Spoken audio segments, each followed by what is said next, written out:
is not going to be able to cover anything that's going to be as helpful for the brand new people trying to open up a new family record and all that stuff. It's going to be about something that's going to help you to grow in your clerk duties instead. Does that make sense? So maybe next year we'll have some individual appointments, because I really like to do those too. Just have that one person kind of get together and go over things. How we doing? Oh, we just got a few more minutes. So how many are here for the camp meeting? Camp meeting, 2 people. Are you actually like have a little home here? Oh yeah. No. And a lot of you are commuting, right? So that's great that you were able to come. It looks like a lot of fun. There's a lot of people. I'm kind of the camper that likes to have space between my camping spots, but it looks like a lot of fun for everybody, because they usually get together and come on in if you're here for the clerk training. It's fun to gather together with people that you haven't seen in a while, and just to have some good conversation. I actually got to meet a couple of people from Gladstone Park, just decided to eat lunch with them, take over their table and find out who they were. And so they were cute, two older ladies, and they have a widows group at Gladstone Park that I got to learn about, and so that was exciting. And I got to see, I used to work with Amazing Facts, and I actually got to see a lady that I initially saw and met and came into the church through, but was kind of an integral piece in the beginning stages of coming into the Adventist movement. So that was interesting. I saw her and I was like, I know you. So that was kind of fun. Anyhow, we're almost there. A couple more minutes, we'll wait, because I know that there's a session beforehand. You're not a lifelong Adventist either? I'm not, yeah. I was in the Baptist church when I was a little girl, because they had the bus that came around and gathered all the little children, which is a very wise thing to do, actually. Yeah. It exposes children that would have never had any church experience to a church experience. Well, right, they don't do that today, but it was great for me. Yeah. And I had 2 wonderful Sunday school teachers that just took me under their wing, and were beautiful ladies. They're just, I think they were a little tired of all my questions. I'm a person that questions a lot. I have lots of questions, and I love doing this class and getting to know each other, but I really like to talk about Jesus.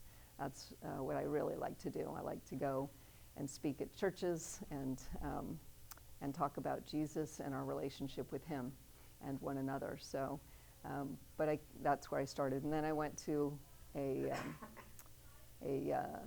Assembly of God church after that, and then came into this church. So it's kind of a little meandering path. Yeah. So. But it's been fun. It's been fun. Sometimes I feel like it's a little difficult because Adventists know each other forever, right? And it's like, oh my goodness, they're like, oh, this person, then this person, then this person, and I kind of feel like this person that's kind of like, it's kind of hard to break in, because you don't know all the people from the past and the people from kindergarten class or your high school or whatever. And so, but it's been a great journey.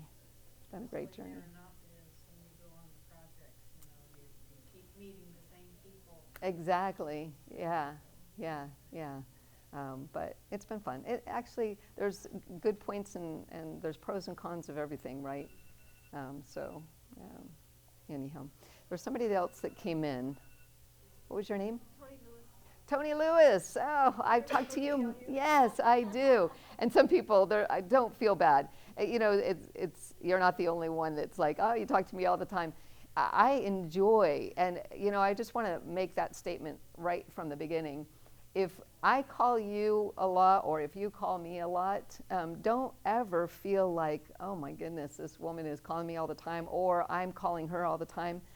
I never feel inconvenienced. Ever.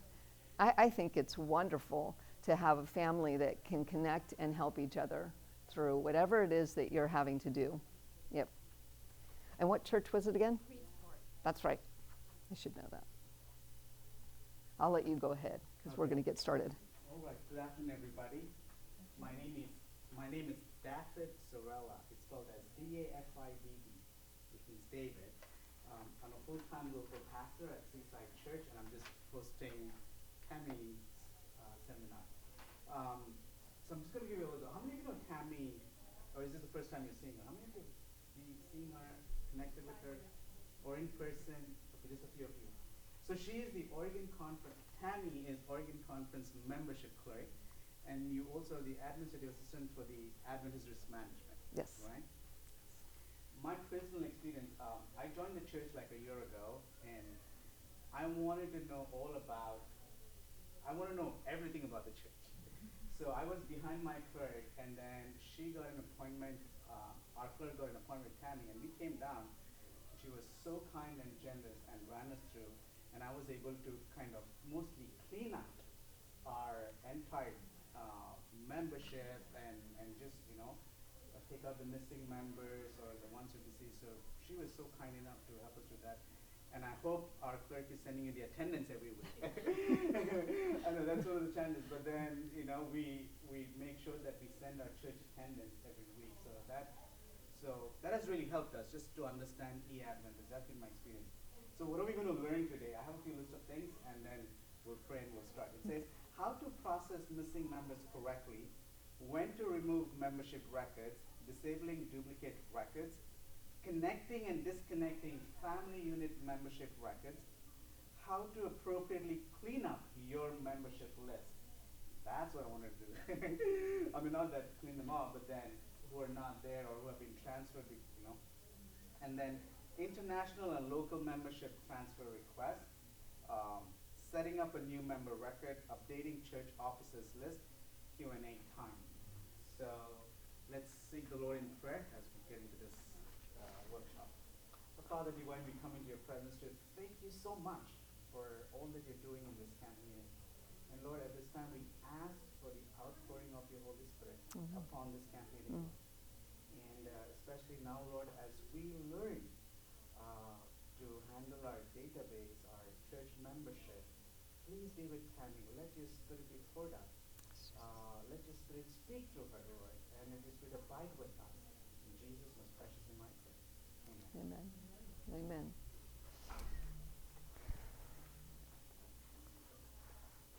All right. Well, first of all, I want to just welcome you here at the camp meeting and the training, the workshop that we're having today for the church clerks. I'm so glad that you are making it a priority to learn and to desire to grow in your capacity and role in the church. I want to take a moment and just share with you my thankfulness and appreciation for each of you and for the role that you participate in at your local church. It is super important that you desire to do what you're doing and that you do it with all the joy that you can muster up through the power of the Holy Spirit. Because really it's a role in which is so vital and important to the church. It helps to keep the church organized. It helps to keep historical records. So you're a type of historian for the church. And you're a person that is helping to bring order to your church. And so it's a really, sometimes it seems like it's an insignificant role, but it's really not. It's a very significant role that is played out in the local church. And I just want to thank you for doing that role, because I know that our lives are full, usually to the top of the cup, right, and overflowing. And you may do multiple tasks in your church, but you have chosen to do this role as well, or maybe by itself. And we do appreciate that, and we consider you a valuable part of the structure of the church. So thank you so much for that. I want you to look at this quote that I'm going to pop up on the screen here. Let's see.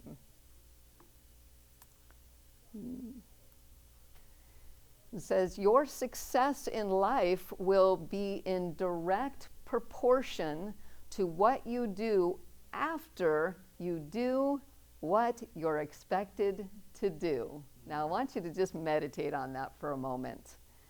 Your success in life will be in direct proportion to what you do after you do what you're expected to do.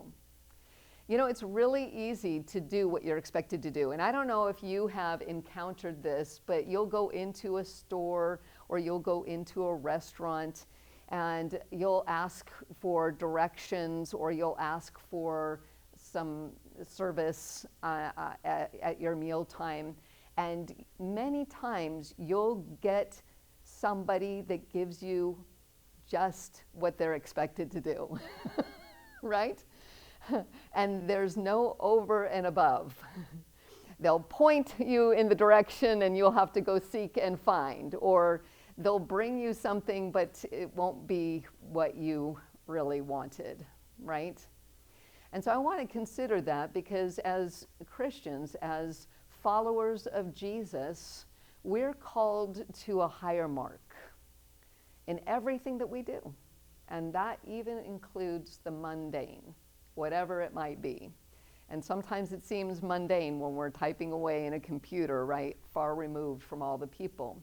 But even in that computer, as we are putting in information in a database or changing information in a database, or we are transferring somebody, it's an individual. It is a treasure in the eyes of our God and King. And how we treat that person is super, super important. And when we're doing transfers and we're making comments, we need to think about the grace that we use in our words when we type out a message. Does that make sense? I have this signature on most of my emails and most of my little comments. Does anybody know what it is? To God be the glory, exactly. And then there's another one too. There's a little tiny face, a little smiley face. I don't know if you've ever seen it, but I'll put a little hash mark and then a curve, or I'll actually put a smiley face. And why I do that is I want to make sure that when that message comes across, no matter how much I might have put thought into that expression of thought, that somebody at the other end realizes that it's coming through with a smile. It's coming through with a smile, meaning with the best heart intent that I possibly can, I'm relaying information. Does that make sense? So that nobody at the other end thinks, ooh, she's reprimanding me, or she's scolding me, or I don't ever want that to be the end result of my messages. I want there to be no condemnation in the messages, but that you sense that there is a friend at the other end. And I think that that's important for us as church clerks, because we have to deal with a wide variety of individuals, and some of them are demanding at times. And so we just need to muster up that grace that God can give us. So today we're going to be talking about removing members. We're going to be talking about missing members and so forth.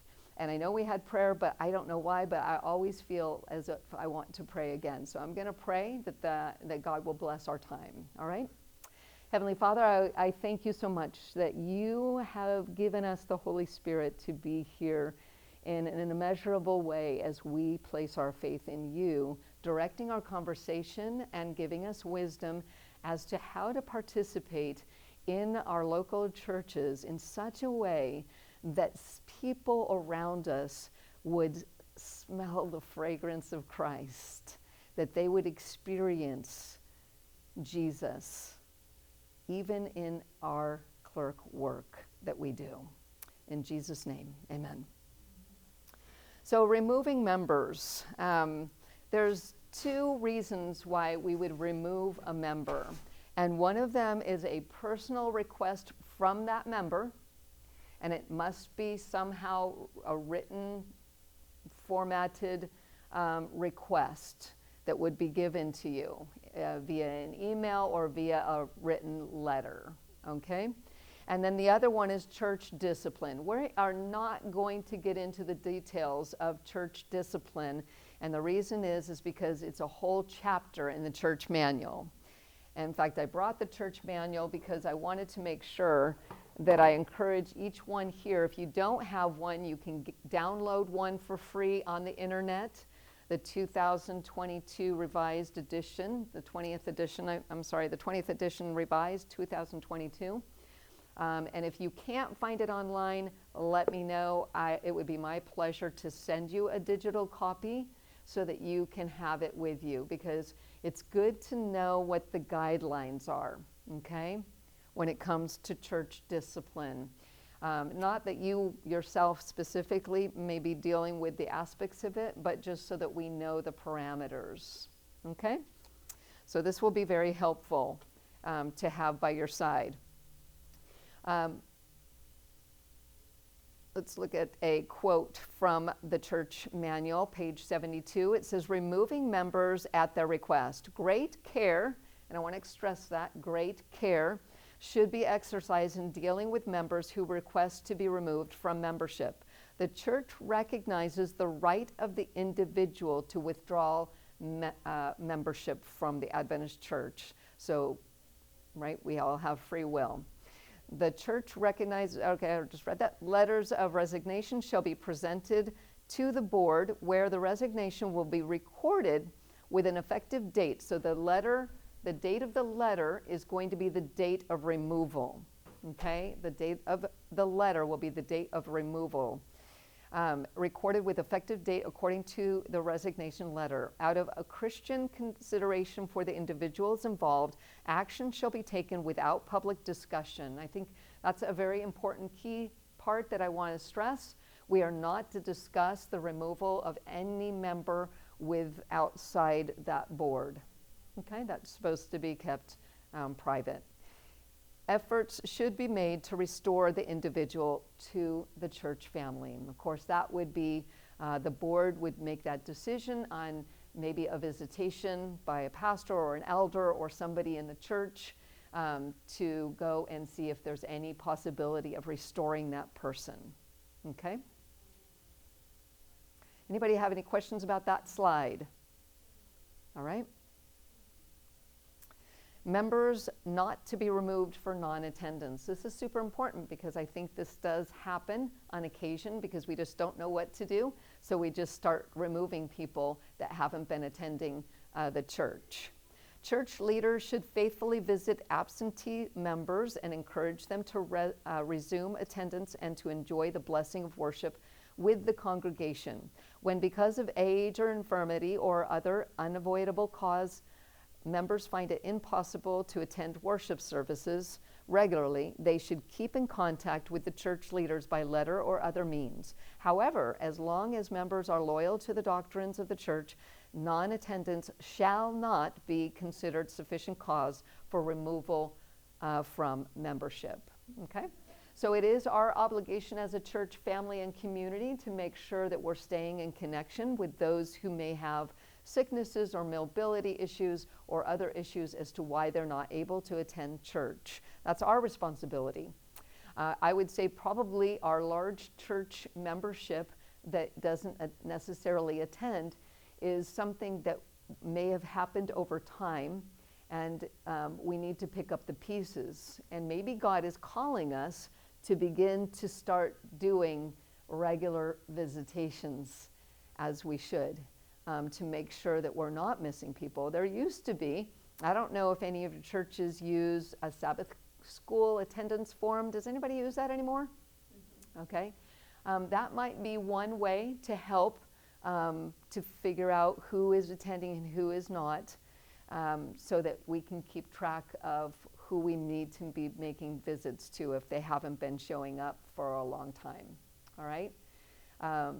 I know one church that I attended, they had a roster when you entered in the foyer area, and you could check in and to let somebody know that you're there. Some people I know are kind of not excited to do that in this day and age, but I think accountability is a necessary item. to be able to know where everybody is and what happened along the way. Because we know that many people drift away and people have absolutely no idea what took place, whether they moved or whether they disagree with the doctrines that we hold. Discipline for removal from the membership. Removing individuals from membership in the church. The body of Christ is the ultimate discipline that the church can administer. Only after the instruction given in this chapter, that's why I was saying that we're not going to be able to go over a whole chapter of information, has been followed, after counsel from the pastor or conference, when the pastor is unavailable, and after all possible efforts have been made to win and restore them to the right path, should an individual be removed from membership. All right? So there is a process, a due process to go through before we actually check the box and put them in a removed status. And that's important, okay? Any questions before I go through the technical part of E-Adventist and how to do that? All right. So our first person is Hope-Filled Karen. That's what I named her, Karen Hope-Filled. And she's a member at the Hoodview Adventist Church, and she is going to have her membership removed. So what we're going to do is, this is the membership record here in E-Adventist, and then we're going to go into change status. Does everybody know where change status is on the membership record? Okay, so change status. And under change status, there's a down, what is it called, down menu, a menu that drops down, drop-down menu that drops down, and it will say on there, removed, okay? And then the date you're going to put is the date of the letter that they give you, all right? So we don't want to go ahead and just remove them if we get a phone call. Really, they need to send a letter in there. And the reason is because when you do a phone call, sometimes you have nothing, no evidence that shares with anybody that they did that. I believe that they're supposed to be kept in whatever historical records that you would have for the church. How long and so forth has been debatable, but yeah. Can they be uploaded into this? You know, that's a good question. I don't know of a place. Does anybody know of a place that you, I do not know of a place that you can upload a form yet, but I think they should. It would be really nice, because we're getting out of the paper age, and to scan it and to do it would be awesome. Yeah, that would be really nice. So once you change it to removed, you'll see up there it says removed. Where you need to make sure you go, this is super important, so don't fall asleep. It's late in the afternoon and we had lunch earlier, is notes. Please make a note as to why they have been removed. You don't have to write an essay. It can be a one-line sentence, but you do need to let us know why. Was it for disciplinary action? And if it was, you don't have to give all the gory details. You just have to let us know that the board had made a decision to have them removed, and decide what you're going to state in there, okay? Or it was a personal request by that member. And the reason why is because you may not be clerk forever, and somebody else is going to take over. And I've had this instance happen on several different occasions, and I'll find a member who has been removed that wants to transfer, and nobody has any clue as to why they were removed. And so we don't know, okay? So again, we are the historians, so that note field is super important. I can't stress it enough. So if anything needs to be done and you sense that a record needs to be kept to be able to share with the next generation, then please make sure that that's involved in the notes, okay? So there's a place where you can just add it. It will actually stamp it with your name, and it will stamp it with the date that you entered the comment. Yes? This access is only available to the clerks, right? To change status? I think you must have, I think you do. I have my own access, Okay. but I don't see a change. Oh, you don't see the change status? Yeah, then you wouldn't be able to do that. I know that, yeah, that is true because pastors don't have your pastoral, yeah, Yeah. yeah, the But- clerks but do. there is an access only for the clerks, right? Yes. That they can Yeah. change things. Yeah, Okay. yeah. All right. Yeah, I kept thinking you were assistant clerk also, but you're not. All right, duplicate records. Sometimes you'll find that there's multiple records for one person. It happens. And we're going to go over what to do if it's a non-member, and then we'll go over what to do if it's a member. If it's a non-member, it's very, very simple. If there's two non-members and you just want to get rid of one of them, remember the non-members they're not doing anything to your membership list. When you run a report for your members and you don't click the box non-members, then you're just going to get a list that shows who are your members. So this person would not show up. But some people don't like clutter, and I'm probably one of those people. And so if they see two for Mike or Aaron here, they're going to go ahead and remove one of them. Okay? So what you need to do is go into your change status once more, and there's a little circle that you can highlight with the blue dot for deleted and the date that you're deleting it. Again, it seems not important, but for me personally, I will go ahead and put a note. Notice that it says now deleted once you change the status, and you can go into the notes. You can add a note that just says that this non-member already has another record with us. Okay? And if Yes. there are new believers who are taking Bible studies Yes. and they're coming to the church regularly, so we can put them as a non-member? Absolutely. Absolutely. Yeah, in fact, you should. You should put them. If they're actively coming to your church but they are not members, we should have something in eAdventist for them. If they're a child that's connected to a family, we should have a non-member file for those children. Okay? Even if it's a baby, you can have a non-member file for them just to connect them so that we can see the family unit in there. All right. All right, Art here, he is a member, and he has two records. Maybe they were set up in the very beginning on accident. And we're going to go into change status, and we're going to do undo last change. Now, this is a little bit more of a contemplative action because you may have to look and see which one has the most information. Sometimes I see two records for a person. They might have a record now I can see all of the Oregon Conference. Let me just tell you, you don't want to see all of the Oregon Conference. But sometimes I'll see a person in two different churches.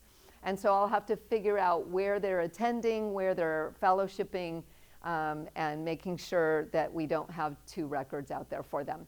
And then I'll close down one. So I look at what one has the longest history or the most history, and then I try to close down the one mostly where they're active at, but I try to see if I can save the one with the most history. For a member, right? This is for a member.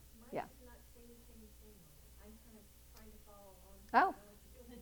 Mine doesn't say undo last change, it says undo last transfer code.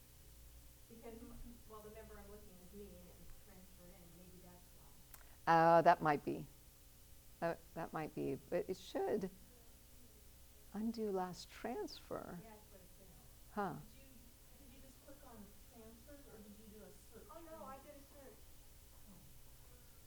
Okay, I'll have to look at that. I was just trying to follow along as we went. Easier if I can. Yeah, for sure, for sure. Okay, yeah, I will have to look at that with you. Yeah. And then it will make them into a non-member, basically, that duplicate member. It'll make them into a non-member, and then you can go ahead and delete that record. So you have to do 2 parts. Yes. Yeah. Yeah. Yeah. Because you don't want to put them in a removed status. Does that make sense? You want to go ahead and just delete them instead. Okay? But I am going to look at that because a lot of times you guys see, well, I know that you guys see something different than I see because mine is a little bit different. So, but this is in the instructions, so that's why I'm curious as to why you're seeing that. Okay, so since we're talking about all these non-member things, I end up with lots of kids left on ours because the adults who were members transferred their membership, but no request was made for the kids, so I don't know whether Okay. we can move the kids. Are the kids minors?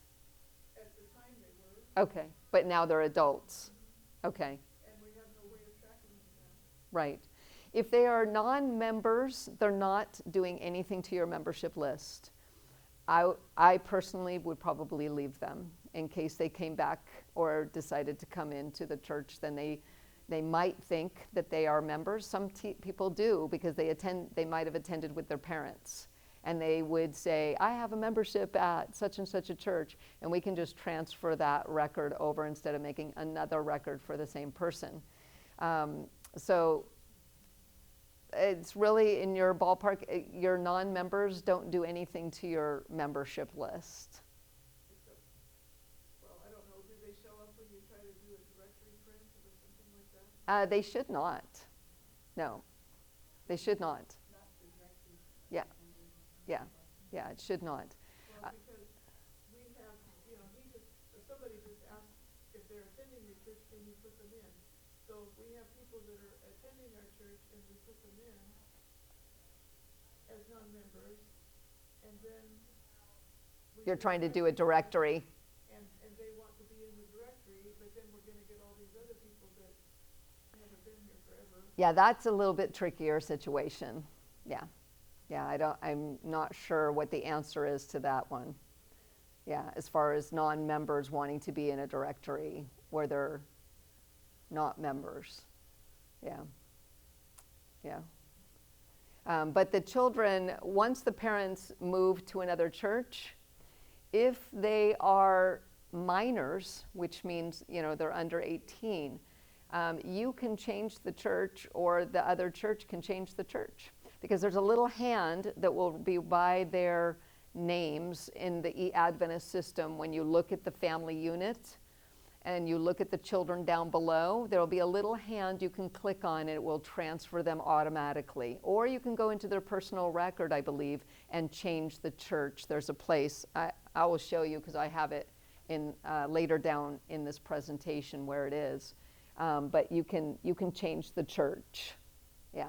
Right where the church is on a non-member, you'll see a little button that says change, and you can just change it, touch that button, and you can change the church. Yeah. So you just change it to whatever their parents moved to. If they're a minor, I would hope that they're going with them.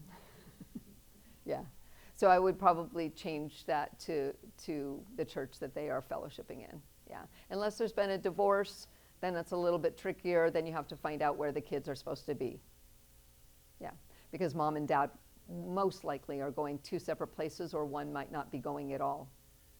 Yeah, yeah. Right. All right. Did anybody know that you can reclaim? Oh, did you have a question? Just want to check if the mic is on.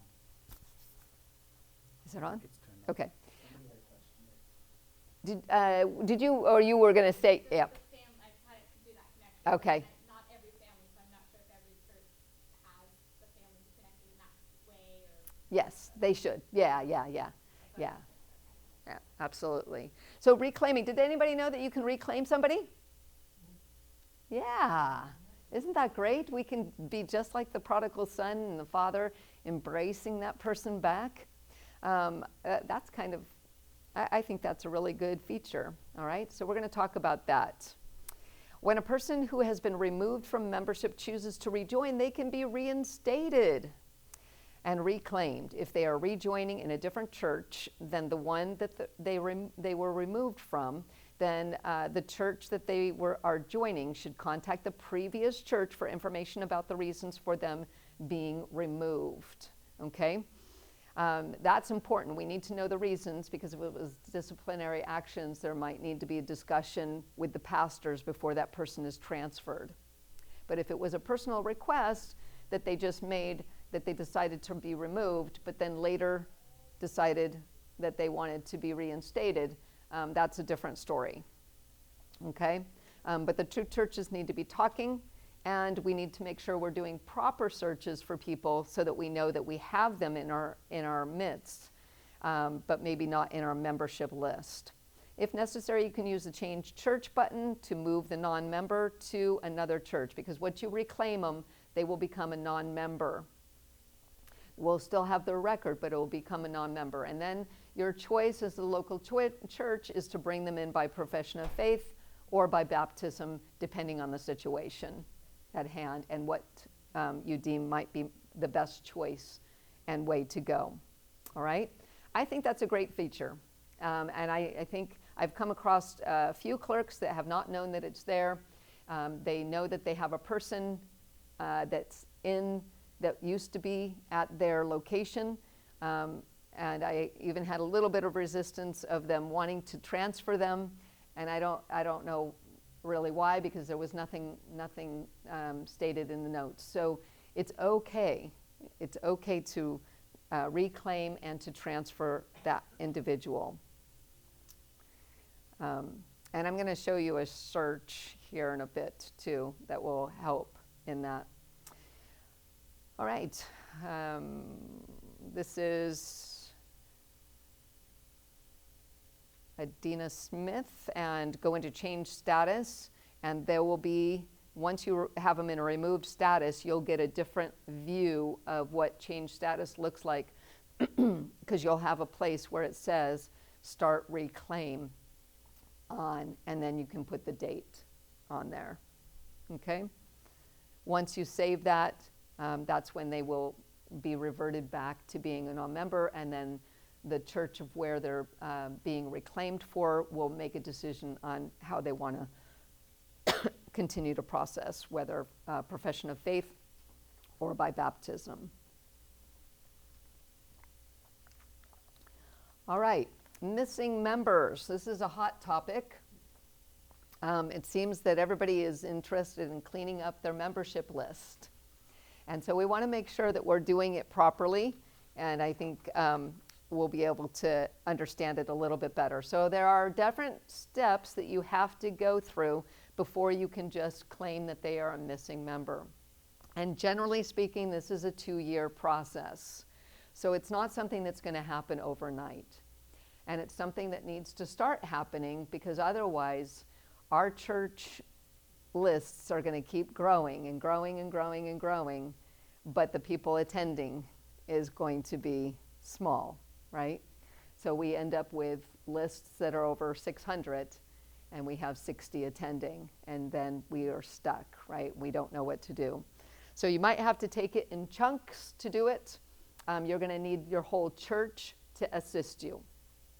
So it's going to be super important that you have your pastor on board with this, and the elders and so forth, to be able to help and assist you, because there's just no way to clean up a membership list without the whole church. It's like raising a child. You need a whole village to raise a child. So there's visitations that need to be made. There's letters that need to be written. I'm going to give you a sample of a letter and a postcard at the end of this session so that you can take it back with you and utilize it. You can put names in the bulletin to allow your congregation members to assist you, and maybe somebody out there knows them. Maybe they know where they went or what's going on with them, okay?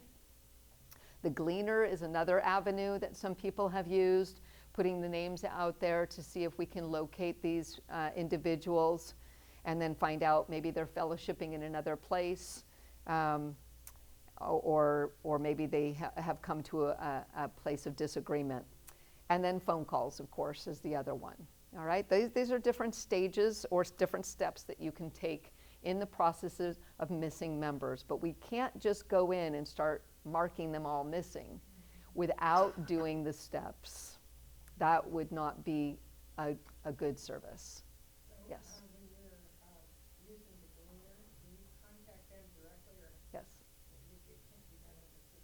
Yeah, no. Yeah, you'll have to contact them directly. Members moving away and not reporting. When members move, they should inform the clerk or elder of their new address, but we know this doesn't always occur. While remaining members of that church, they should report and send their tithe and offerings at least quarterly. If, however, members move without leaving a forwarded address and make no effort to contact or report the church, and the church cannot locate them for at least 2 years, then the church may certify that it has tried without success to locate the members, and the members may be, now listen to the last person because you're going to go, removed? I thought she said not to remove them. May be removed by a vote of the church. The clerk should record in the membership record whereabouts unknown, voted to what? Designate as missing, not removed. All right? Okay. Question, Tammey. Yes. Does this voting has to be a church board action, or it's a, Yes. it's in a business meeting? From what I read, it says that it needs to be the board meeting. Yeah. Yeah. And so basically what you're doing is you're taking them off of your membership list. You're putting them in a missing status, but they're not lost. They're still there in case they return or they're found. And we're going to go into that in a few moments as well. Okay? So this is the letter. It's probably way too hard for you to read, unfortunately, but I will give you a copy of it as you leave. And there's a little postcard that you can send with it that they can send back. Some churches put a date of response on there. I'm going to leave that in your hands. Again, I'm not here to tell you every dotting of the I and crossing of the T. I'm just here to give you some general principles, and then your local church is going to have to make some decisions on what you do. Just giving you some guidelines. So this, and then they would return the postcard. Now, of course, some people don't return them, and that's where you have made your effort. It does need to be logged. It would be great if somebody could keep a log of this information, because then you can watch what you're doing over that 2-year span of time, right? All right, membership lists. I'm just going to go into this. Does everybody know how to make a membership list? You just go into member list, which is in your reports and tools, okay? Reports and tools. And then make sure you don't check that non-member unless you want to see the members or the non-members, because otherwise it's going to give you a whole bunch of people.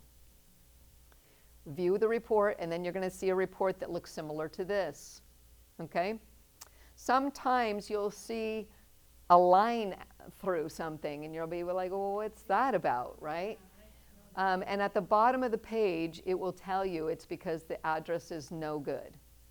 It's coming up no good, okay? So there's some kind of postal checking in the system, and the system is not registering that that's a good address, okay? So like this person right here, Louise Campbell, has no address, no phone number. So what am I supposed to do with that, right? That's a precarious situation. I can't write her a letter, can't email her, can't call her, so I'm going to have to do something else, right? Him or her. And so what I would do is I would put it in the bulletin, possibly put it in the Gleaner. Okay, those are your other options that you can do to see if somebody along the lines can find this person or knows this person. And then after the period of time has gone by and you have accurate records that you have done your due diligence, then we can go ahead and put them in a missing status. Now, some churches may have already started this process. Sometimes churches start the process and then they give up on it, and so it's kind of a sad thing. Missing member found. If the member is later located, the church clerk can simply undo the missing without requiring any board vote. Okay, that's the key, right? The person is still a member in good and regular standing and can be transferred if necessary. It is, if it is discovered that the member needs to be removed for disciplinary reasons, the church can follow the appropriate process and vote to designate the member as removed. Okay? So, okay. I think that I'm only going to say this because we had somebody make a comment from the last class, but I would say that just make sure that we're doing it with the most etiquette that we possibly can when we're dealing with people who are missing. We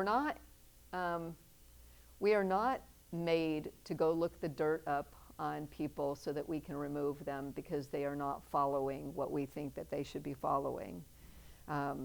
We are there to make some calls, right? And so I would just say that whatever the board makes a decision, just make sure that we're keeping our board, one, with private conversations. Two, that those conversations aren't to condemn somebody, but are to decide on what to do with that membership. Does that make sense?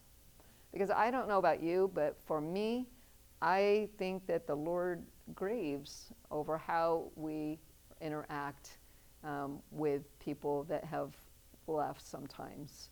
And so we need to be grieving that they have gone astray instead of trying to make it a theme, right?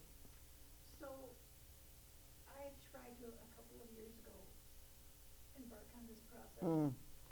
And we had a committee to look, our first step was to have a committee to see if anybody knew anybody. Right.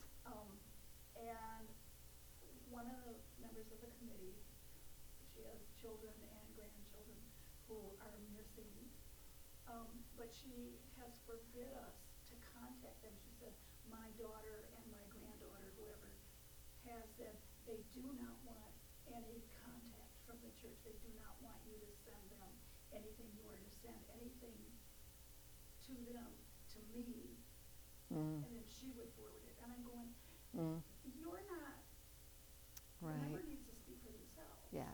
in my opinion. Yeah. Yeah. So what do I do, ignore her? That's a super good question, but each member has the right to be able to respond independently of another person, especially if they're over a certain age. I don't know about minors because they are subject to the ones that are guardian over them, but those who are of age to be an adult are now able to make decision on their own. Yeah. Does not have authority to speak for her child or her. Yeah. I don't know that we want to get in a big argument over the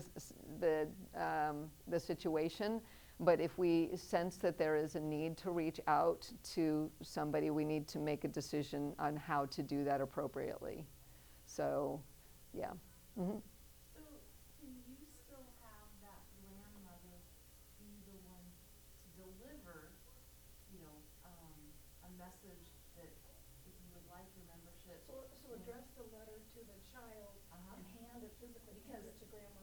Yes, and she's just the deliverer, and then it's up to the. Yeah. Are they minors though, or are they adults? I don't know about the grandchildren. Okay. The only thing I would say, yeah, it's a kind of a touchy situation because if they're adults, then, I don't know how I would feel about that if somebody was going around, but yeah. Envelope. Right. And they're just delivering it, and then you give your contact information. Right. And it's up to them if they contact you. Yeah. So we have a similar situation. So what we did is we contacted a member. The family member is there, but they're a member to the church. And then they said, right now we don't want to be contacted by the church. And we left it there. But you heard that from the member who didn't want to be contacted. You No. didn't hear from the From family. the family, not from third party. They may have something going on, but sometimes you never know, the Holy Spirit might work and they may want to contact the church. You never know. But they are our members, so we send it to them To the individual, to the yes. individual, Not because to the outside person. not to the outside Yeah. person or to the family Yeah. member. Yeah. Because there are members. Yeah. So, So That's if what I'm I would say understanding you too. right, you're saying contact, send it to the member, not to the liaison family member. Right, yes. yes. Because the direct Yeah, email- if they are adults, If there are adults, They're yes. both. yes. But didn't you say you don't have their contact information? I think I do. Okay, cause yeah, certainly you wanna go to the Yeah. member, but if. Yeah, Well, and that's what I think. I think that yeah, that the contact person does not have the authority Right. to speak for their adult. I thought you were saying that you didn't have the contact information and that. I think she actually changed, we may have changed the address to the grandmother's address, so maybe I've lost that.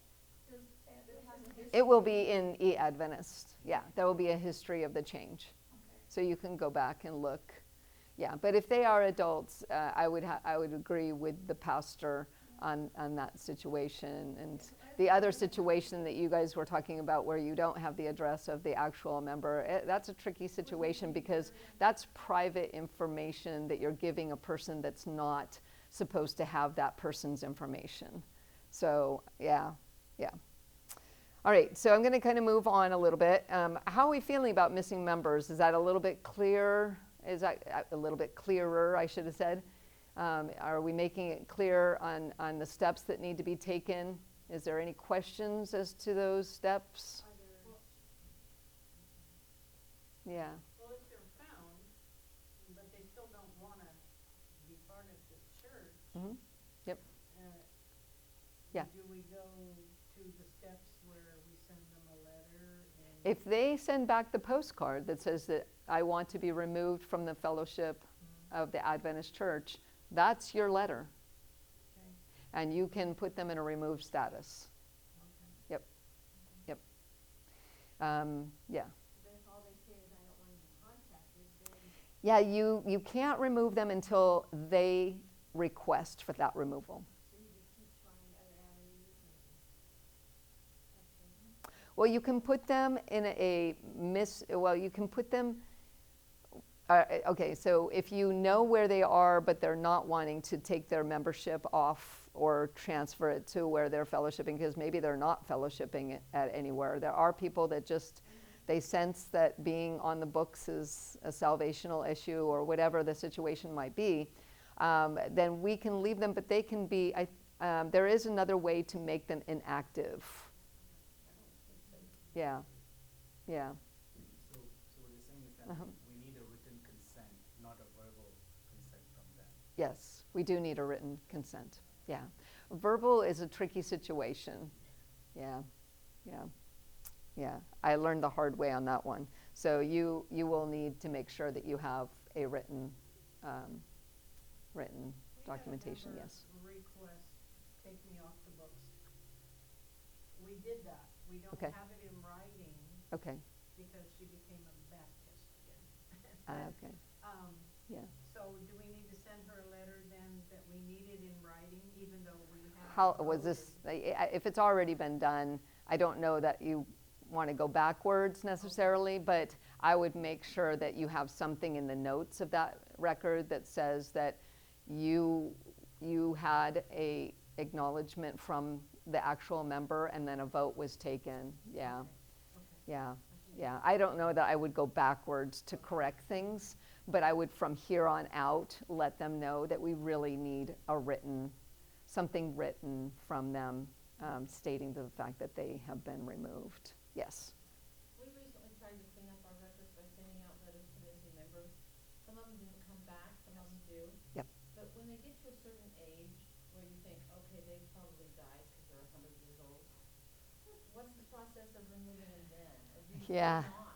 Well, that's a very challenging decision, right? Because you don't really know, and finding obituary information is so challenging these days because of corruption of records of those who have been deceased using inappropriately, right? Boy, that's a good question. I mean, if they're 100, if it says that they were born in 1900, you know what I mean? It's like there's no possible way they could be living and be 144 years old. Then you can put deceased. You would just put, you would go in and just put like January 1st, 1844 or something, and then make a note that says, we have every belief that this person has passed away, but we don't have a date of their decease. Okay. Yeah, yeah.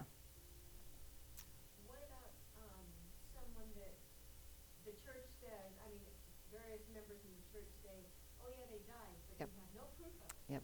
This happens to a lot of our members on Right. the list. Right.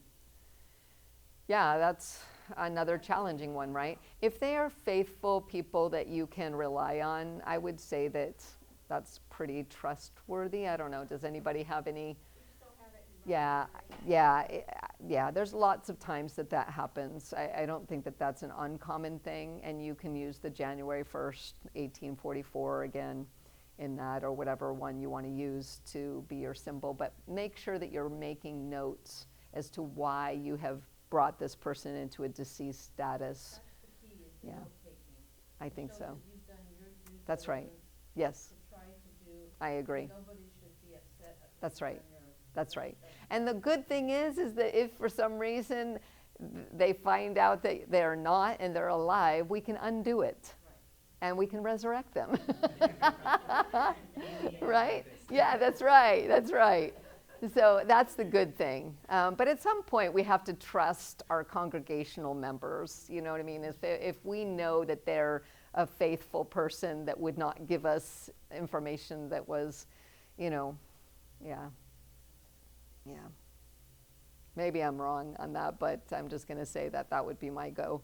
So updating officers. I'm going to talk about this really briefly because there are some people that may not know that this is an important part, important feature, especially for those of us that are working at the conference that are trying to get in touch with people. Because if we don't know who your elders are and we don't have a phone number for them and we don't know who your children's ministry person is, and we're trying to get volunteers through risk management, because I also work in that department as well, it makes it very challenging. And if you only have one elder listed, maybe you only have one elder, that's great, that's fine. But if you have more than one elder, please list more than one elder, because it sure helps us to have a few go-to people. Because some people are the first elder, but they never answer their texts. They never answer their texts. So it makes it very challenging for us to do referencing and get people ready to volunteer at the local churches. So important for you to go ahead and update them. So you can renew, you can change, you can add, and you can eliminate. So I'm going to take you through the screenshots here. I wonder if I have this online. Let's see if I do. We'll see if we have some online capabilities. We'll actually go fresh online. That would be nice. Let's see. And that way we can go through it.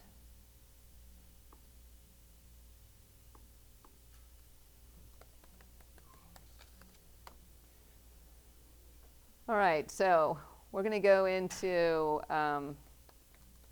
let's just go to Hoodview Church and look at their officer list. Can you see that there? Mm-hmm. Okay. So there's a few things here that we want to go over. One is there's a little trash can way over towards the right. Do you see that? Mm-hmm. Okay. So that little trash can is if for some reason one of these roles is no longer, you don't have a women's ministry anymore. Nobody picked up the baton to go ahead and carry it through. And so you want to just remove that role altogether. Then you go ahead and use that trash can. Really, that's the only time that you would use that trash can, is if you're getting rid of that role. Let's say you had 3 elders, now you're only going to have 2 elders. Then you can use the trash can to get rid of the 3rd elder. Let's say you have 3 elders and one of the elders is going to be changed. Okay? Then you can go over and see where it says elder. You can just click on elder and go to an edit officer screen, and that's where you want to go ahead and select the new person that's going to take that person's place. Okay, so you don't want to use the trash can because then you got to start all over again. You can just go ahead and renew or put a new person into that role. Okay? Yes, it was just by clicking on the role. Okay. Yeah, the office. I'm sorry, the office or the custom title, whatever custom title you chose for that person. The only person that you won't be able to make any adjustments to is your pastor. All right? So you can't dump that in the trash, and you can't do anything. Those people are the only ones that I'm the one that renews them and instates new people or puts them in another location or whatever the situation. There's also a little renew button over here. And you'll want to just click that. If the same person is going to be in that role, the role is going to stay the same. That office is not going anywhere. Same person's going to take it for the next term. And then you just click the renew button. Please click that renew button, because for me at the conference, as the conference clerk, I have to go and look at these officer lists and see if you guys are maintaining them. And if you haven't renewed them, I'm thinking they're not maintained. And so I've seen officers lists that have people from 2018. Is that person still there? I don't know. I'll go on to an officers list and I'll see people deceased. And I'm sure they're not doing their office. And so it's really important for us to just see that that's been maintained. It'll be good for your pastor because he can look at it and he can actually print off, and so can you, an officer's list off of that. Some churches want it on their bulletin board so that people can know who is in charge of what area of their church. Did you have a question over here, Tony? Mine doesn't have a renew on it. Okay. It may not if it's already been renewed. Well, I did So, renew this year. okay, then that's why it's not there. Yep. So once you renew, that renew will go away until the next term. Yep, yep. Okay, so if you want to do a new person, of course, there's a button up above. It says new office, and you can do a new person, okay? And that would be only if you're adding an extra officer somewhere, or adding an extra officer is basically what that's for. Normally, I would say the most you're going to use is the one where you click on the officer custom title and change the person or update the person. If you can do me a big favor and just make sure that you keep up to date on your officers' lists, not only making sure they're up to date, but seeing if their cell phone numbers and their addresses are correct in case we need to get in touch with them, okay? That is very, very helpful, because many times I'll go in to use Elder John Gobble to see if I can use him as a reference, and I'll go in there and there's no phone number. I have no way of contacting him, okay? So please try to see if you can make sure that those are in place. Is that information only on if you go in, say Joe Blow is the new president or something, do you go into Joe Blow's file and get his phone number? Because I didn't see any place to put a current phone number or whatever on. It's in their membership record, and also, I should probably share with you this. Let's see. When you go into like Elder, you can choose another phone number for them to contact as Elder. Okay. So let's say I have a cell phone for my home, but I don't want every church member to know that number. Okay. And I have another cell phone number, or that I want to use just for church matters. And so you can put in what your preference is as to what phone they want to use or what email. Most of the time it's an email that they don't want it to go to their personal one. They want it to go to like a church email for that particular role. But their record or their membership record will have their personal one in there. It would only be in this officer that you would have another email. Does that make sense? To be able to utilize for that role. And that will help us when we send out mass messages to, like I send out a mass message to all of you. There's other departments that might send a mass email to all the elders or all the pastors. And so if you have that updated to the correct email address that they want that to go to, then it will go to the right place instead of their personal one, because sometimes people don't like to use their personal ones for church business.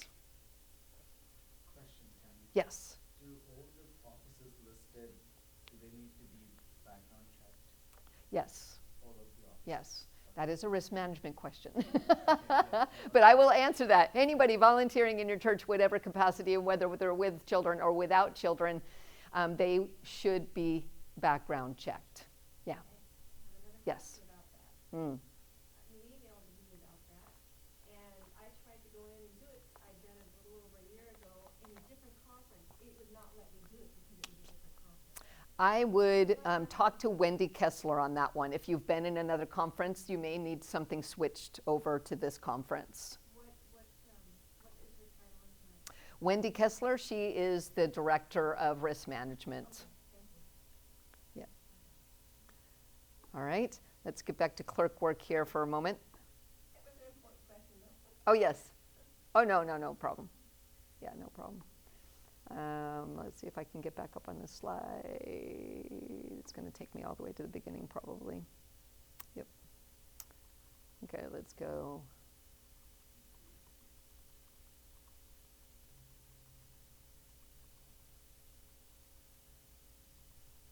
Okay, attendance. I'm going to bring this up because this is another subject that is a heated discussion for sometimes. All churches used to take just the last 6 weeks or so of the year. That is no more. That era is gone. Attendance is supposed to be taken on a regular basis now and entered in the e-Adventist system. It may not be your duty to do. I don't know. Every church does it a little bit different. Sometimes they will have a deacon that has access just to put the attendance in e-Adventist. Sometimes they will have a church secretary putting it in. Sometimes they will have the church clerk entering the attendance. It's really easy to do. It's so easy to do. So it's not time consuming. You don't have to do it every single Sabbath. You can wait a period of time. Hopefully it's not months and months. Make it a once a month thing or something like that, where you're going in and taking the total month's attendance and entering it in. But it's super easy. You just go into the organization area. There's a place for attendance. There's a little icon that says attendance, and then you can go ahead and put that in. In here, you'll have a place where it says add attendance. There's a little calendar you can click on, and you can pick the date. And then if you have so there's a head count, and then there's also an option for online people. So hopefully, if you're online, you have somebody counting how many people are watching online, because that's important. Yeah. Is the online thing, so like on Facebook we have views, and on YouTube we have views. So do we take those views at the end of the service? Because people are coming and Right. going. Right. So at the end of the I know, service, that's do we a take tough the one. views, or? Right. You have no other way to know how long they watched. Right. That yeah. would be very challenging. But we do see Right. the views, how Yeah. many views we've got. Yeah. I would say that is usable information. Okay. Yeah. So, and you can write comments in there if you want to. Okay. And that might be helpful for those that need to look at that information. So I am not a hide it kind of person. So I think it's just better to be open. If there's people watching on a live showing, then I want them to know that's online. If there's 48 views on Facebook, then I want them to know that it's 48 views on Facebook. Yeah. During the live stream time, not, because people view stuff That's right. later. That's right. So it's The just like online, the service, you right. come The online is actually online, like Online. they are watching. But I'm not opposed to have you put the other in the comments if you want to do that. Sure. Yeah, so that they know, right? Okay, does anybody have any questions on that? Is it okay if Yeah. we do it quarterly? I have Abs- an attendance record okay. I made up for Yep. the ladies, and Yep. and so I do it every 3 months. Yeah, as long as that last quarter tries to get there a little bit earlier, you know what I mean? Like, because they're going to need those figures. So, like, don't wait until the last day of the year to enter in. Does that make sense? Like, at that last quarter, think about the people that have to utilize that information, and they probably need it at a certain time. So just, yeah, consider that. Okay. Yeah, that would be the only thing on that one. Yeah. So, under attendance, why you go, in what order do you go to put stuff in?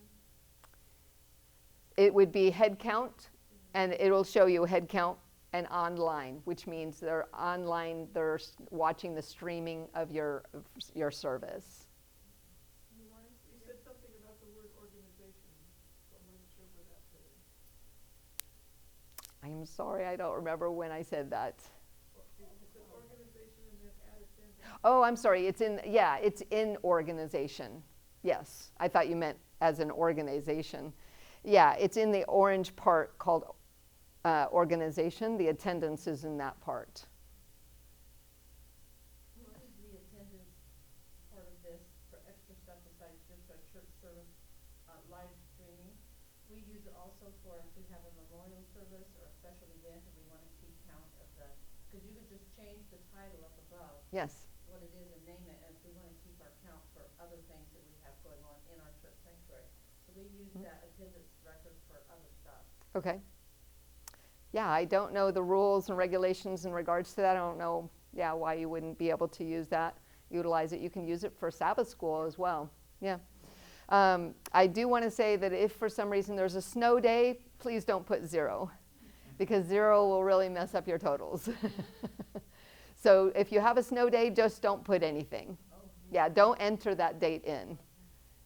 Just pretend that it didn't exist. Where I thought it says did not meet or something like that. I Remember. don't know that that's a choice, Okay. but Rob at E-Adventist says, please tell them, don't put 0. Yeah. So, because it does something with the totals, the attendance totals. So, yeah. And then you could do a graph, you could do a chart and see how your attendance is fluctuating. Yeah, I think it's there's a helpful. graph. Yeah. Yeah, it's there, we can put Right. it up. I mean, there's so much statistical. I know it's statistics, and some people get overly sensitive about statistics, but they can help us, right? I mean, it's like computers can be used for evil, or they can be used for good. Statistics can be used for not so good, or they could be used for good. And so let's try to use them for the good that they are there for. Yep. All right, let's see. All right, searching for a person. Now, this is important too. So I don't know if any of you have noticed when you go to do a search, the normal default is member and non-member. Member and non-member. Well, if we put member and non-member, then you're not going to see anybody that's removed. You're not going to see anybody that's missing, in a missing status. So let's say somebody sends a transfer to or requests a transfer from your church to their church, okay? When they request that transfer, if you do a search that just is that minimal default search of member and non-member, then what's going to be missing that may create a problem for that transfer? Yeah, removed and missing. So you may have somebody in your membership or that was in your membership that it's not showing in those parameters. And then you're going to make a comment to the other clerk, and what's that comment going to say? We don't have that person. Okay? Now, fortunately, I see all the comments that go back and forth between the two clerks. And when I see that somebody says that we don't have that person, I usually will go in and verify for sure that that person doesn't exist somewhere in the E-Adventist system for Oregon Conference. Because that's a common mistake that people do, is they search for the perimeters that are very, very basic. All right? Yes? So do you just put it on any status so you get everything? I do when I'm doing transactions that involve transfers. Yeah. You don't have to do it all the time, and that's probably why they default it to member, non-member. But it is good to do when you're doing transfer requests, because then you make sure that you have truly looked at your entire database, right? Okay? And then you can reply back to them, we do have this member, but they've been missing forever. Or they've been removed for this reason or that reason, because we're going to be writing our notes in there and we're going to know why they're removed, right? And that will help them, and it will help us, and it will also help that member, because we'll be able to transfer them. Regardless of the situation, we should be able to transfer them. Because if they were removed, and they want to, now they're somewhere and they want to be transferred, what are we going to do? Does anybody remember? What's that? If they're removed, we're going to reclaim. Yeah, we can start a reclaim, right? And then they're going to become a non-member, and then we can go ahead and change the church, and the church that they're going to go to can make a decision on whether to have them be baptized, or whether to bring them in by profession of faith. Okay? And if they're missing, what can we do? We can undo the missing. That's right. We can reverse it. I love systems that make it kind of user-friendly, right? Yeah. And e-Adventists, some people think it's really challenging, but I think it's fairly easy for the most part. The only part that's a little bit challenging, and I'm not doing a class on that until I master it, is messaging lists. Has anybody tried that yet? Oh my. Yeah, that one's a little bit beyond me right now. There's also a thing called advanced search. I'll get to your question for 1 second. Advanced search is when we we are looking for somebody and we can't seem to find them under their name, but we have a birth date. I will also do this. Okay, so we already talked about the fact that we want to do any status, any status for a search for a transfer. The other thing that I would do before I say anything to that other clerk is check the birth date. Because sometimes, especially with women, what happens? They change their name. Right. And you'll find them under a different name. Okay? So 2 things that you can do before doing a transfer request that's been sent to you from another church. Search in any status and check their birth date. That's why when we go in to do a transfer, it's so important to put a birth date, right? A birth date. A lot of people put transfers in without that birth date, but it's super important to have it so that we can locate those people. Yes? It's just a suggestion. In that status, yeah. Can we have, like, not attending? Not attending. I don't make those decisions because I didn't make e-Adventists, but you can put in that request or send a message to e-Adventists. There's a help center that you can go to go ahead and do that. And you can send them a message. In fact, let me just show you something. I wish that I could not have to go through all of these to get to this part, but I will get out for a moment and go to e-Adventist. I want to show you a couple of things that is really helpful. One is this help center. Does everybody know about this help center that's in here? There's a little gray arrow that shoots down. I wish they would make that red, right? Because it's a help center, but it's gray, and it's such a light gray that so many people don't know it's there.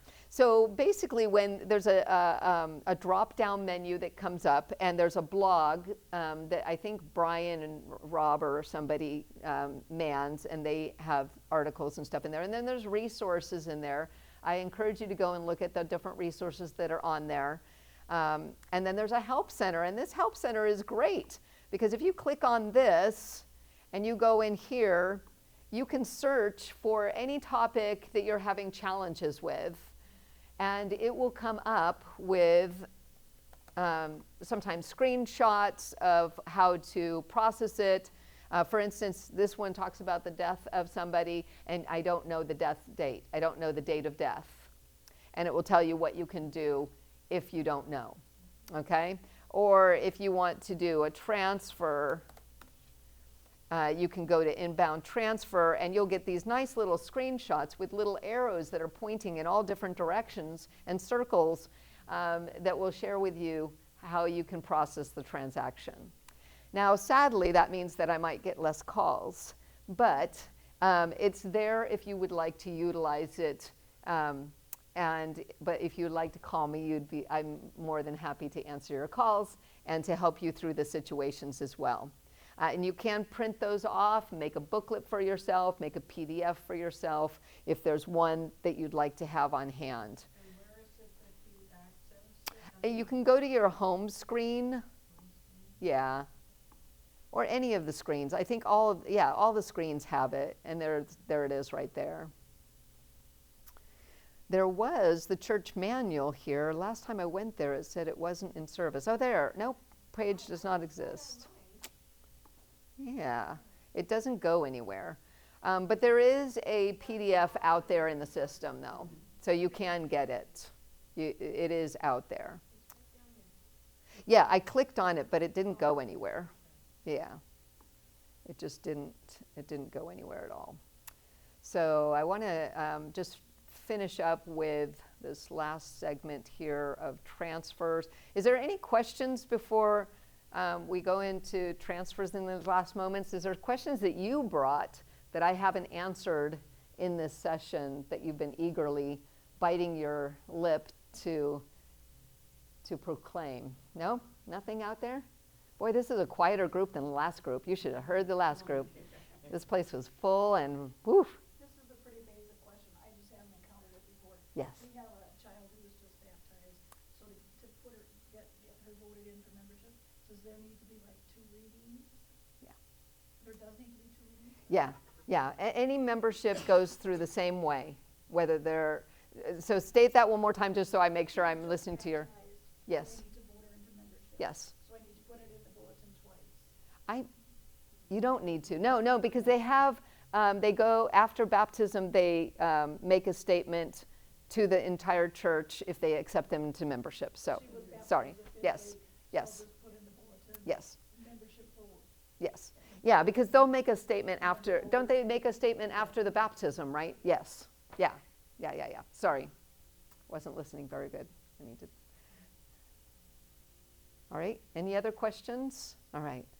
So, this is the one that I was going to, I wish this would show me how to get to the,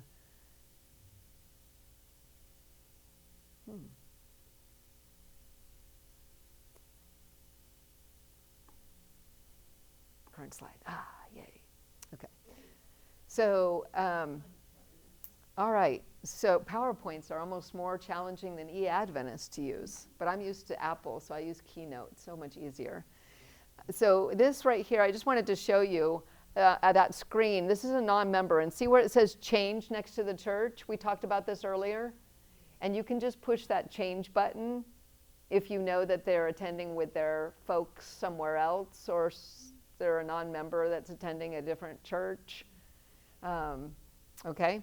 So if somebody says that, for instance, Barbara Banks, she might think that she's a member here at this church, Hoodview, but really she's not. She's just been attending, never got baptized, never became a member. And so you send in a transfer request, and the church says, well, she's here, but she's a non-member. And you say, oh, well, can you just change her? They can. Okay? And they can change, by touching that, they can change it to come over to you. You can withdraw your transfer request because we don't transfer non-members, but she can touch that button and change it to you guys, wherever your church is, and it will come flooding into your non-member list. Okay? And then you can make a decision to talk to her about having baptism maybe, or some Bible studies, so that she can go ahead and have that done. I was going to show you about changing families too. There's sometimes confusion in regards to this. The change up at the top in the record, up there where it says primary contact, there's an area where you can push change to change the primary person. So let's say there's a divorce and now dad needs to be out of the family. You're going to maybe need to change the primary contact to the wife, and the children will follow whoever they follow. You'll have to find that part out. And then they'll be broken apart. Once you change the primary contact, then you can take that person and you can do the other part, which is change family. But you have to change the primary contact first, because if the husband was the primary contact, you can't change his family without changing the primary contact person first. Does that make sense? All right? Okay, and then you would go to change family and create a new family for the husband or wife or whoever is going to be departing from that relationship. Okay? Yes. Recap that. So Yes. if the husband was the primary contact and he left, so the mother, the wife is going to now be the primary contact. You have to change the husband first. What do you change him to? You change him to not the primary. So once you push that button change, it will ask you, who do you want to be the primary contact? Primary on him and then. Right. You take it off of him so that he just becomes one of the members of the family, and then you can create a new family with him. Yeah. Yeah. How you guys doing? Okay? All right. How are we doing? Do you want to know anything about transfers, transfer requests, international transfers? Yes. Okay. Let's go there real quick. So international transfers.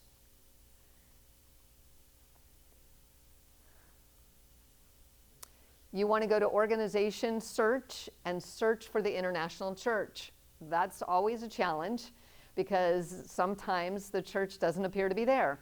What I usually do is, like, if it's a church in Mexico, I'll change the country. If I know the city, I might put the city to see if I can find it. Sometimes I have to scan down to find that, okay, to scan the churches.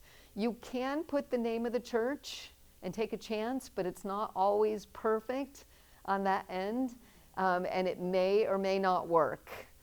You can always call me on these. I'm happy to do it with you to search for that church. If we cannot find it, you'll need to go in and do what's called request new. In that orange area under organizations, it has a little button that you can click that says request new. They are not within the NAD, they are outside the NAD because they're international, so you would choose the button request non-NAD church. Request non-NAD church.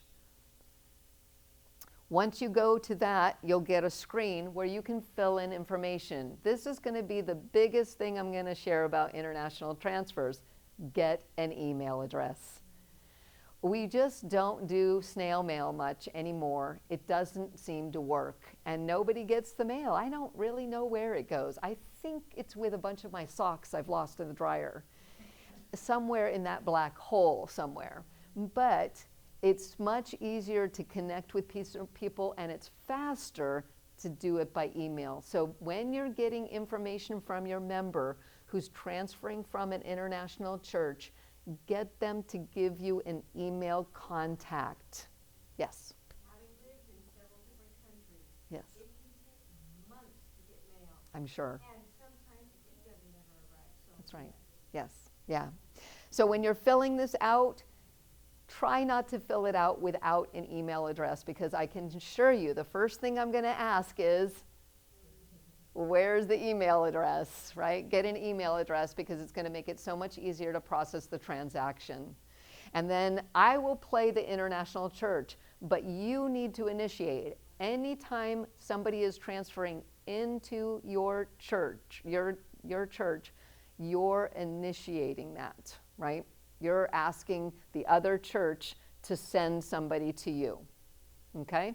So whether it's international or it's domestic, you're initiating that initial contact point by entering it in here, okay? By requesting that transfer. And then I will play the international church, and I will send them a digital copy of the transfer request, and they'll sign off on it, and then when I get it back, I'll put in the grant date, and then you can put in the acceptance date, and that will close the transaction. Yes? But just a question. Yeah. Are all the churches in the world equipped with these things? Because I'm sure not. yeah, Yeah, I'm sure because not. we Yeah. had a father and a son. The father was a pastor, Mm-hmm. and the son was baptized there. Okay. And now the son works over here. The father, who's a pastor, he couldn't get him transferred from there. So we did Yeah. profession of faith. Yep, yep.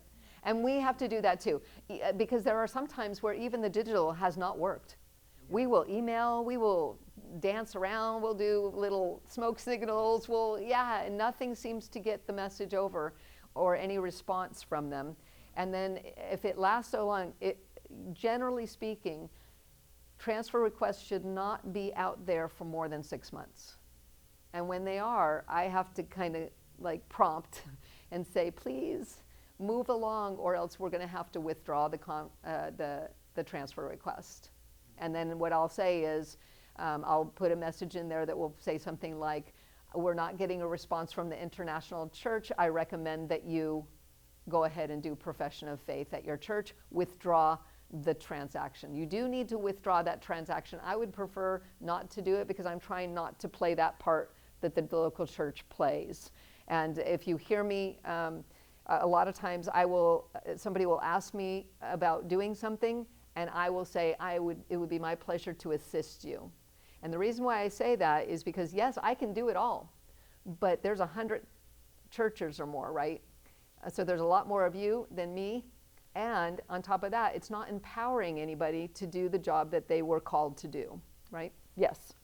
So if you're not able to contact an international church and in order to move them into membership, would it be a similar process of like a membership transfer, giving a similar information in the bulletin, or would it be a completely different where we're bringing them up front and giving the background of their story and having them make profession? Yeah, it would be the guidelines for profession of faith. Yep, you'd just go through, yep, exactly. Just profession of faith, whatever the guidelines are for that, that's what you would do to bring them into membership. Yeah, good question. Anybody else? All right, I think I've covered just about everything that I can think of. Hopefully the next time that we meet next year, maybe we can get into the messaging list. It is nice to know how you can contact your church congregation members through the e-Adventist system, or a group of people like the elders or other people that are assisting you, and you can make teams. I know that you can make different teams in here and different things. So we may go a little further into e-Adventist, I'm hoping. Where in e-Adventist do you go and do that? The messaging list is in reports and tools. Yeah, there's a blue messaging list. Yeah. So we have all the numbers of the members in there. Yes. And if you want to send a text to all of them, so it just goes. Yeah, you can send it will send it to their email address, I believe. Yeah. I think that there is something else. I'm not sure. I hate to say this, but I really do not know how to use that part. Yeah, because I don't utilize it. I'm not at the local church functioning as a church clerk, so that part is far removed from me in what I deal with most of the church clerks, because it's usually the pastoral staff that uses those things. But I do need to get trained better in how to manage that area, because we are going to start training pastors at the pastor's retreat how to use e-Adventist to its fullest potential. Because I think as a church we need to come back to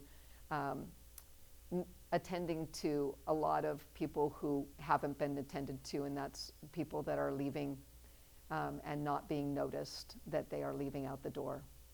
Yeah. And we need to do that by utilizing the connections in there and creating teams of visitations and so forth. Right. Yeah. Just texting really helps in communicating with Absolutely.